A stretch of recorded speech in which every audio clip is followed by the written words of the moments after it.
മതപരമായ ഇൽമിൻ്റെ കൂടെ ഭൗതികമായ അറിവ് നാം നേടാൻ ശ്രമിക്കണം. ഇസ്ലാം അതിനെതിരല്ല.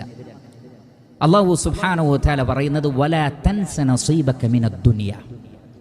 ദുനിയാവിൽ അള്ളാഹു നിങ്ങൾക്കൊക്കെ ഒരു ഓഹരി നിശ്ചയിച്ചിട്ടുണ്ട്.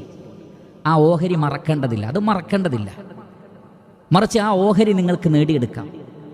നിങ്ങളുടെ പ്രാർത്ഥനകൾ പോലും ഇപ്രകാരമായിരിക്കണം: റബ്ബന ആതിന ഫിദ് ദുനിയ ഹസന വഫിൽ ആഖിറതി ഹസന വഖിന അദാബന്നാർ. അല്ലാഹുവേ, ഈ ലോകത്തും നീ ഞങ്ങൾക്ക് ഹസനത്ത് നൽകണം, പരലോകത്തും റബ്ബേ നീ ഞങ്ങൾക്ക് ഹസനത്ത് നൽകണം. അഥവാ ഈ ലോകത്തും നന്മ വേണം, പരലോകത്തും നന്മ വേണം. അതിനെ മറക്കേണ്ടതില്ല. പക്ഷേ അതേ സമയത്ത് ദുനിയാവിൽ എന്ത് ഹസനത്ത് ലഭിക്കുന്നുണ്ടോ അത് പരലോകത്ത് എങ്ങനെ ഉപകാരപ്പെടുത്താമെന്ന് ചിന്തിക്കുകയും വേണം. അള്ളാഹു എന്തൊരു വിഭവമാണോ നൽകിയത് അത് ഉപയോഗിച്ച് പരലോകത്തെ നിങ്ങൾ അന്വേഷിക്കണം. ഏത് അറിവിലൂടെയും പരലോകത്തെ അന്വേഷിക്കുകയും വേണം.